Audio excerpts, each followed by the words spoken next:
प्यारे विद्यार्थियों नमस्कार। आज की इस वीडियो में आपको एनसीईआरटी की हिंदी मीडियम के कक्षा 9 के गणित का फर्स्ट चैप्टर पढ़ाने वाला हूं, जिसका नाम है संख्या पद्धति। इस चैप्टर में सबसे पहले परिभाषाएं आती हैं। तो पहली परिभाषा है प्राकृतिक संख्याएं। फर्स्ट है प्राकृतिक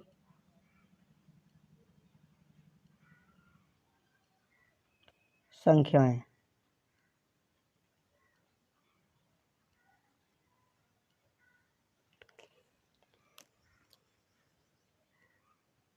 प्राकृतिक संख्याओं को हम अंग्रेजी में नेचुरल नंबर्स कहते हैं।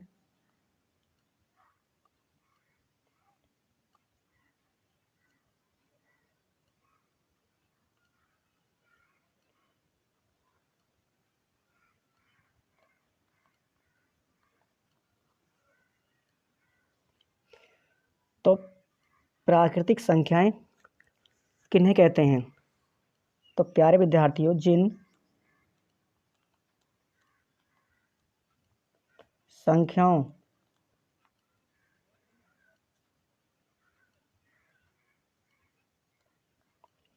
से गिनती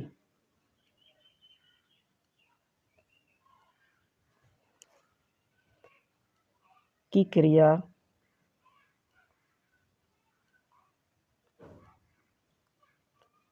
की जाती है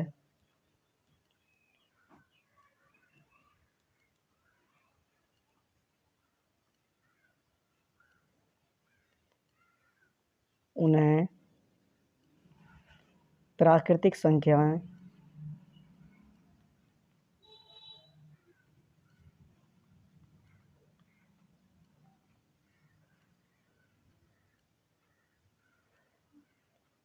कहते हैं।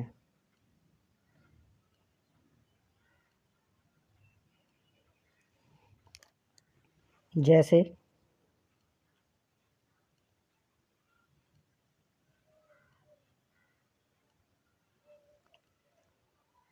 एक, दो, तीन, चार, पाँच,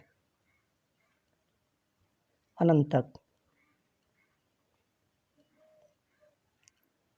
आदि।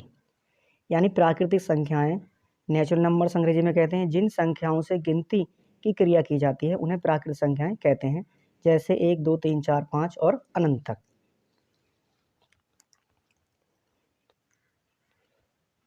ये हमेशा धनात्मक होती हैं। उसके बाद आती है पूर्ण संख्याएं। नंबर 2 पर आती हैं पूर्ण संख्याएं।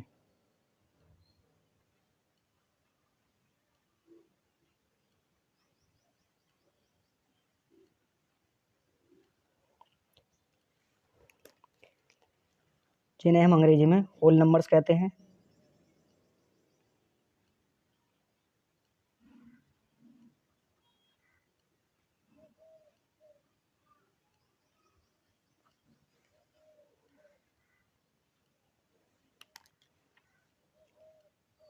तो पूर्ण संख्याएं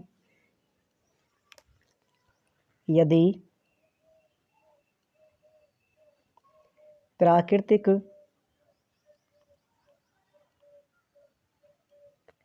संख्याओं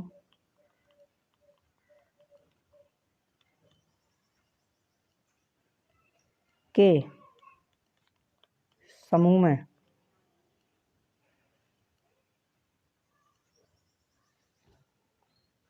जीरो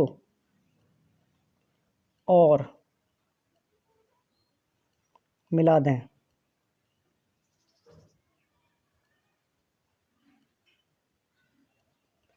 तो संख्याओं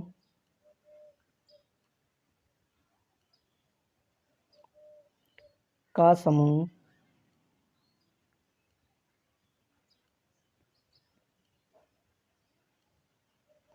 पूर्ण संख्याएं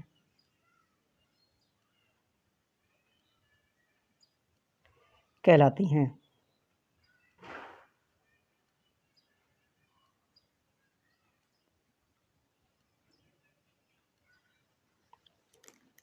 जैसे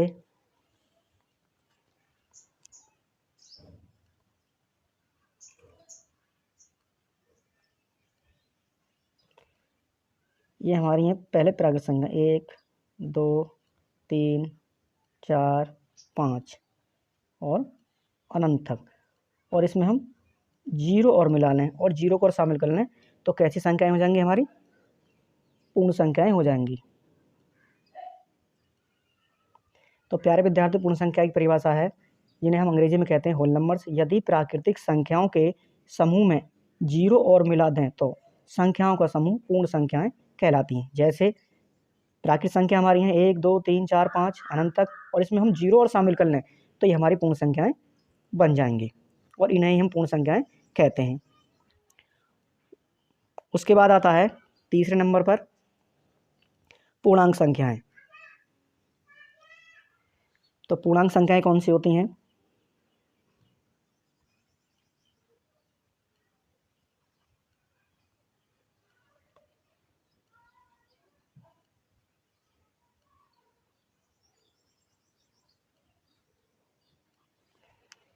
जिन्हें हम अंग्रेजी में इंटीजर्स नंबर कहते हैं।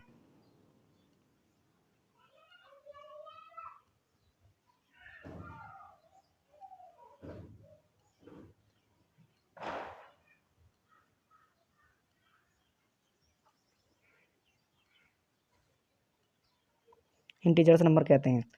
यदि परिभाषा है प्यारे विद्यार्थियों, यदि पूर्ण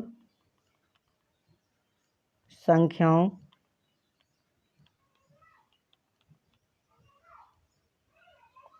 के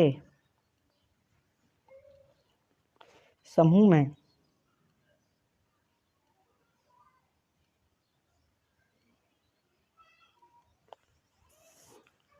प्राकृतिक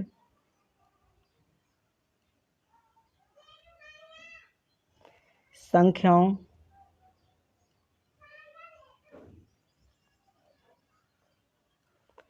का ऋणात्मक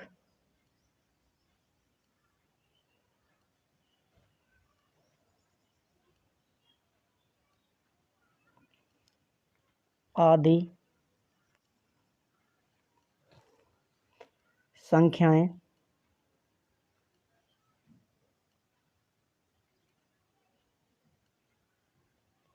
और मिला दें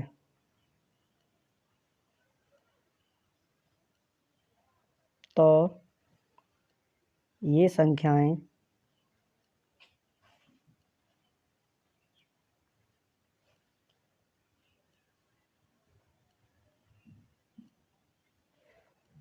पूर्णांक संख्याएं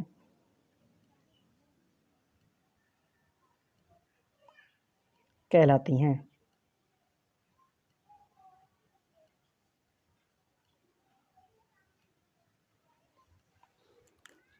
जैसे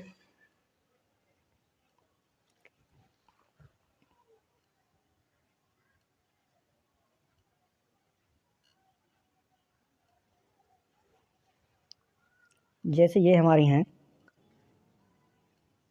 धनात्मक पूर्णांक, यानी 1 2 3 4, उसके बाद है -1 -2 -3 और -4। तो ये जो पूर्णांक हैं, यहाँ से यहाँ तक ये पूर्णांक हैं, ये जीरो से बड़े पूर्णांक होते हैं, और ये यहाँ से यहाँ तक जो हैं, ये पूर्णांक जो हैं ये जीरो से छोटे पूर्णांक होते हैं। इन्हें कहते हैं हम ऋणात्मक पूर्णांक और इन्हें कहते हैं हम धनात्मक पूर्णांक। तो ये तो हमारे हैं ऋणात्मक पूर्णांक,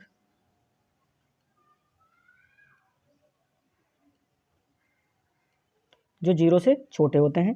ये हमारे धनात्मक पूर्णांक हैं जो जीरो से बड़े पूर्णांक होते हैं। धनात्मक पूर्णांक। और ये जो जीरो है प्यारे विद्यार्थी, जीरो न तो धनात्मक पूर्णांक है और न ही ऋणात्मक पूर्णांक है।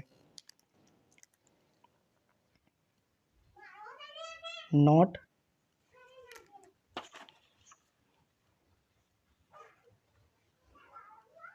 जीरो न तो धनात्मक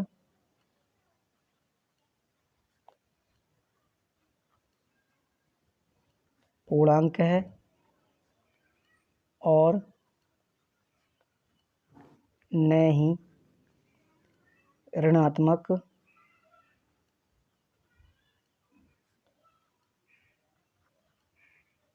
पूर्णांक है।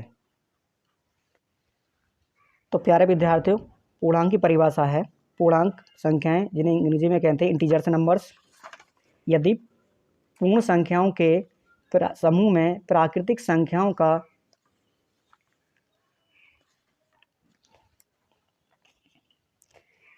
पूर्ण संख्याओं यानी पूर्णांक संख्या है, इंटीजर्स नंबर्स हैं, यदि पूर्ण संख्याओं के समूह में प्राकृतिक संख्याओं का ऋणात्मक आदि संख्याएं और मिला दें तो ये संख्याएं पूर्णांक संख्याएं कहलाती हैं।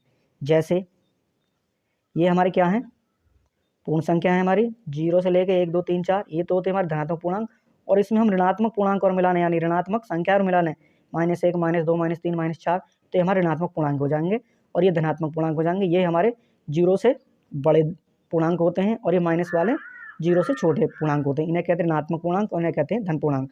और 0 नॉट, प्यारे विद्यार्थी, 0 न तो धनात्मक पूर्णांक है और न ही 0 न तो धनात्मक पूर्णांक है और न ही ऋणात्मक पूर्णांक है। इसके बाद है नंबर 4 है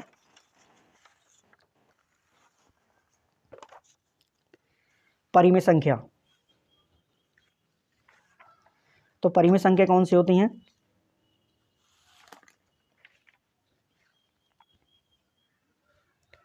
नंबर 4 पर आता है हमारा परिमेय संख्याएं।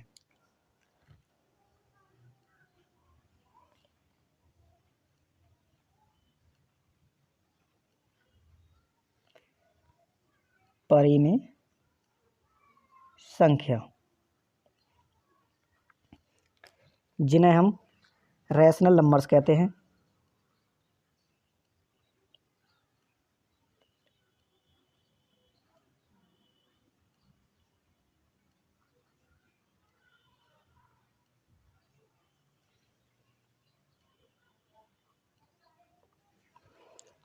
यानी परिमेय संख्या अंग्रेजी में कहते हैं रैशनल नंबर्स, वे संख्याएं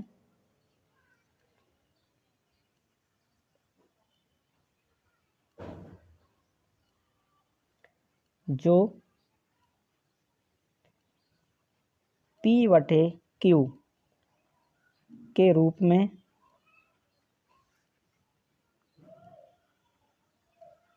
लिखी जाएं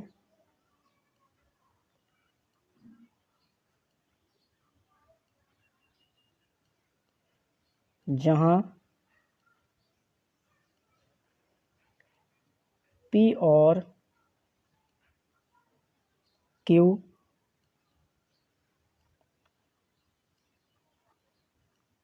पूर्णांक हैं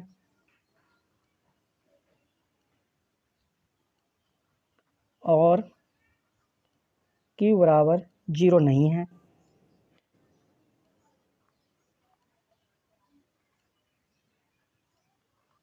ऐसी संख्याएं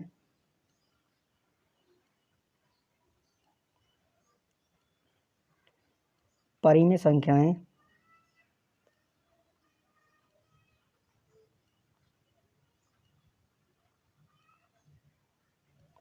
कहलाती हैं।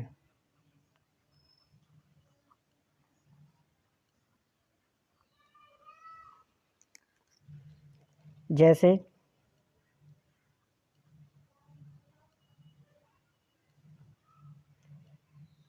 5/4, 7/5, 3/2,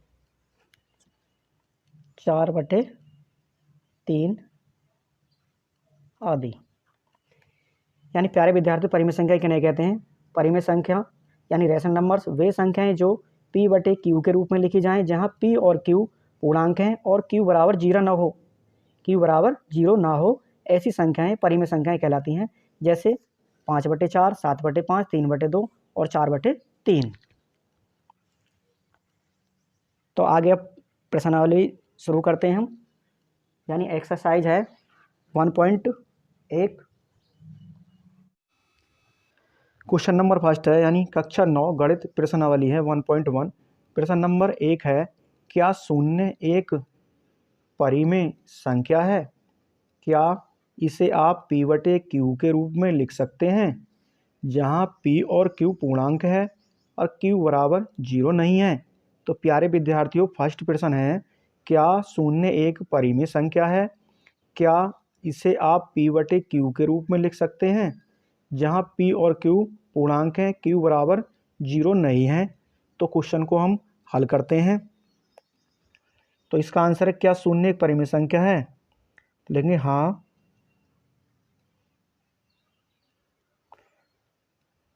शून्य एक परिमेय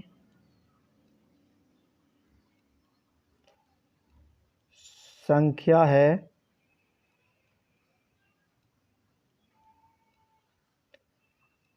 क्योंकि शून्य को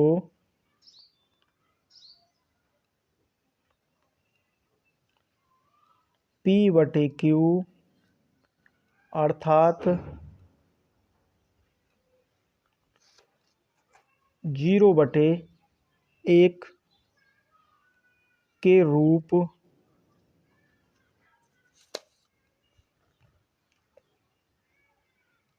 में लिखा जा सकता है।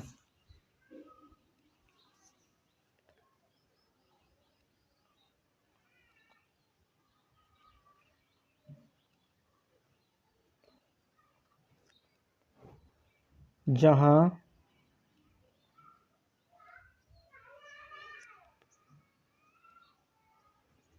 q बराबर 0 नहीं है। जैसे कि ये हमारा 0 है बराबर, तो 0 के नीचे हम 1 मान लेंगे, यानी किसी भी संख्या के नीचे कुछ नहीं होता, उसके नीचे 1 मान लेते हैं। और ये ऊपर वाली संख्या हमारी क्या हो जाएगी, अंश और नीचे घर है, तो जिसे हम p बटे q के रूप में लिख सकते हैं।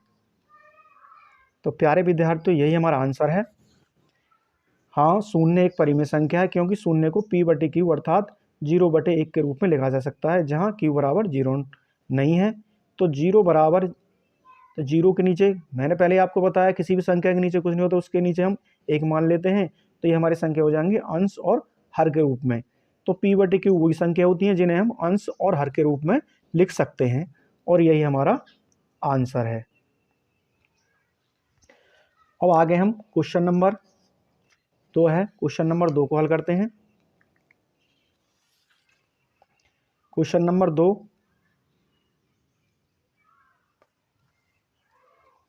क्वेश्चन नंबर 2 है, यानी 3 और 4 के बीच में 6 परिमेय संख्याएं ज्ञात कीजिए। 3 और 4 के बीच में 6 परिमेय संख्याएं ज्ञात कीजिए।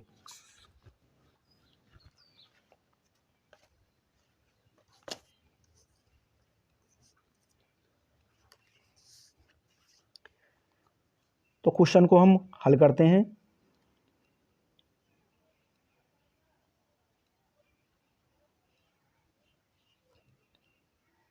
तीन और 4 के बीच की 6 परिमेय संख्याएं, 6 परिमेय संख्याएं। तो हमें ज्ञात करनी है 6 परिमेय संख्याएं। तो सबसे पहले हम क्या करेंगे, 6 है तो 6 में हम पहले 1 जोड़ लेंगे, तो 6 और 1 हो जाएंगे कितने हमारे 7। उसके बाद यहाँ पर हमारा 3 है और यहाँ हमारा 4 है। तो 3 में हम क्या करेंगे कि इसमें हम 7 की गुणा और 7 का भाग कर देंगे, यानी 3 में हम 7 की गुणा और 7 का भाग कर देंगे, तो हो जाएगा 7 तिया 21 और 7 नीचे आ जाएगा हमारा, तो 21 बटे 7। इसी प्रकार हम 4 में क्या करेंगे, 7 की गुणा और 7 का भाग कर देंगे, तो हो जाएगा 7 चौक 28 और 7। तो 3 और 4 के बीच की 6 परिमेय संख्या हो जाएंगी।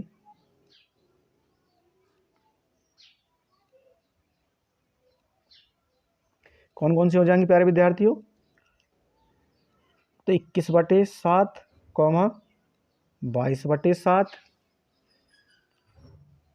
23/7, 24/7, 25/7 और 26/7 और 27/7। तो इस प्रकार हमारे 3 और 4 के बीच की 6 परिमेय संख्या हो जाएंगी 21/7, 22/7, 23/7 और 24/7, 25/7, 26/7 और 27/7। तो कितनी हुई? 1 2 3 4 5 6 7। और ये हो जाएंगे हमारे यहाँ 28/7। यानी ये हमारा 3 है और ये हमारा 4 है। तो इसके बीच की संख्या ये हो जाएंगे हमारी 6, 1 2 3 4 5 6।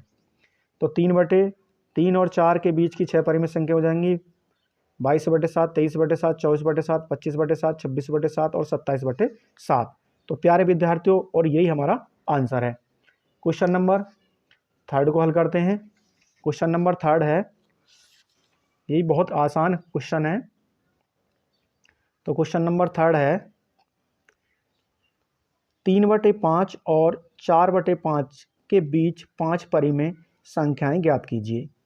3/5 और 4/5 के बीच 5 परिमेय संख्याएं ज्ञात कीजिए। तो प्रश्न को हल करते हैं। क्वेश्चन में कह रहा है कि 3/5 और 4/5 के बीच 5 परिमेय संख्याएं।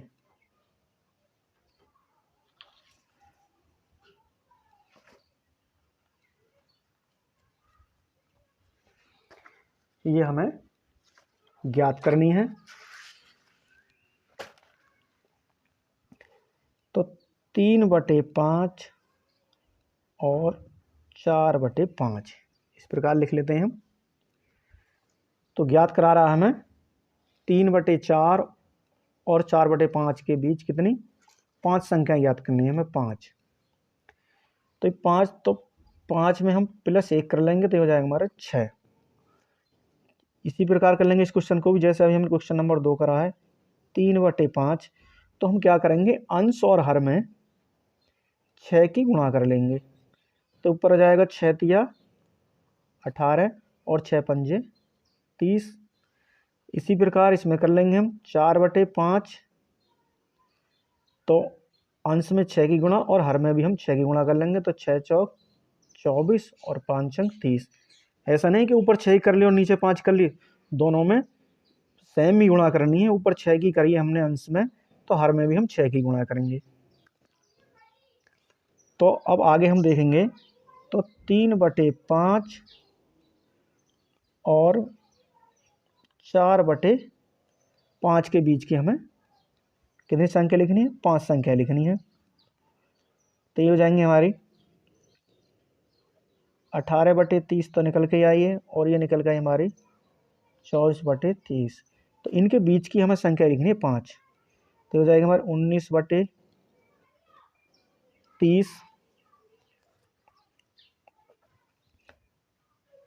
20/30, 21/30 और 22/30, 23/30। तो कितनी हो जाएंगे 1 2 3 4 5। और यही हमारी बीच की संख्या हो जाएंगी 3/5 और 4/5 की 5 परिमेय संख्या हो जाएंगी 19/30, 20/30, 21/30, 22/30 और 23/30। इस प्यारे विद्यार्थी, इसे हम दूसरी विधि से भी हल कर सकते हैं। जैसे कि हमें दे रखा है, यानी 3/5 है और 4/5 है, तो हम क्या करेंगे कि 10 के ऊपर गुणा कर लें हर में अंश में, और 10 की अंश में गुणा कर दें तो कितना जाएगा 10 या 30 और 10 पंजे 50। इसी प्रकार इसे कर सकते हैं हम 4/5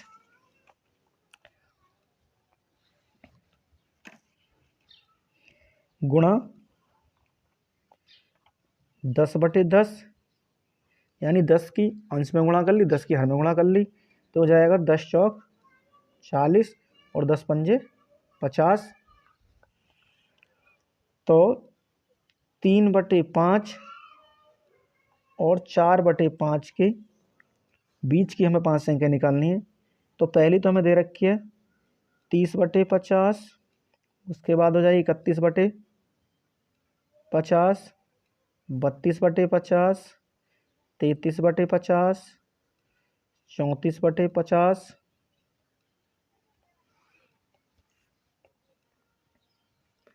और 35/50 और लास्ट में हमारी आ जाएगी 40/50। तो 3/5 और 4/5 के बीच के हमें 5 परिमेय संख्या पूछ रहा है हमसे, तो हमने निकाली 31/50, 32/50, 33/50, 34/50 और 35/50। तो इस प्रकार में 1 2 3 4 5 और प्यारे विद्यार्थी यही हमारा आंसर है। तो आप इन्हें दोनों विधि से हल कर सकते हैं। जो भी विधि आपको अच्छी तरह से समझ में आए उस विधि से आप इस प्रश्न को हल कर सकते हैं।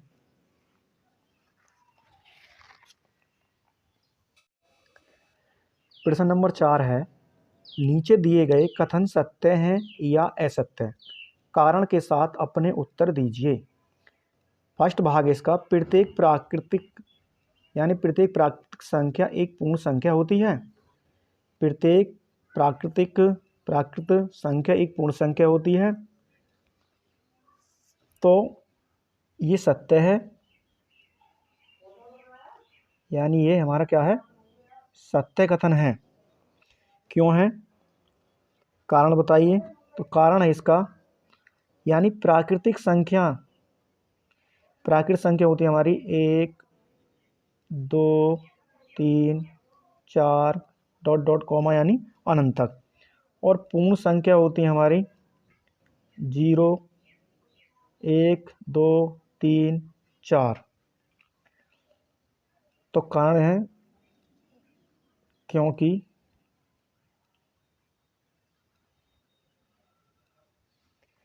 कारण इसका क्योंकि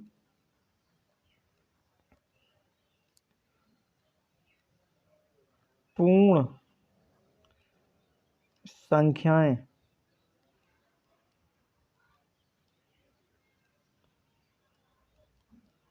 शून्य और प्राकृतिक संख्याओं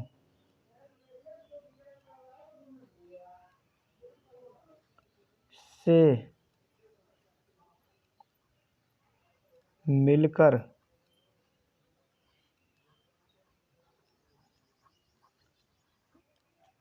बनती हैं। यानी पूर्ण संख्याएं जो हैं वो प्राकृतिक संख्याओं से मिलकर बनती हैं। यानी हमारी प्राकृतिक संख्या अगर 0 और इसमें मिलाने तो पूर्ण संख्या हो जाएंगी, और ये हमारा कथन कैसा हो जाएगा, सत्य हो जाएगा। कारण क्योंकि पूर्ण संख्याएं शून्य और प्राकृतिक संख्याओं से मिलकर बनती हैं। आगे है भाग 2 है, प्रत्येक पूर्णांक एक पूर्ण संख्या होती है। प्रत्येक पूर्णांक एक पूर्ण संख्या होती है, यह कथन सत्य है असत्य है। तो प्यारे विद्यार्थियों, यह कथन क्या है, असत्य है। कैसे है, इसका कारण मैं आपको अभी बताता हूँ। क्योंकि प्रत्येक पूर्णांक जो हैं क्या होते हैं हमारे 0 1 2 3 और ये -1 -2 -3 और -4, और पूर्ण संख्याएं होती हैं हमारी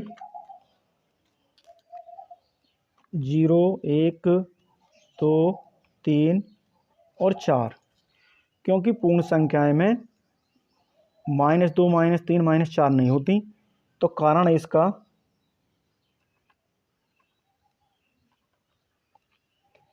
क्योंकि ऋणात्मक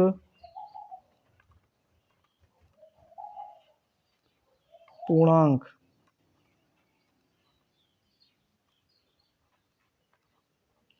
पूर्ण संख्या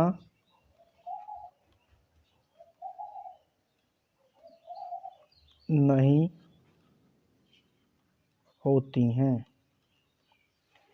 यानी कारण है क्योंकि ऋणात्मक पूर्णांक पूर्ण संख्याएं नहीं होती हैं, क्योंकि पूर्ण संख्याएं हमेशा धनात्मक होती हैं, ना कि ऋणात्मक। तो इसका कारण है क्योंकि ऋणात्मक पूर्णांक पूर्ण संख्याएं नहीं होती हैं, और यह कथन हमारा असत्य है। इसका थर्ड भाग है, प्रत्येक परिमेय संख्या एक पूर्ण संख्या होती है। प्रत्येक परिमेय संख्या एक पूर्ण संख्या होती है। तो इसका आंसर है असत्य। कैसे है उसका कारण मैं आप लोगों को अभी बताता हूं।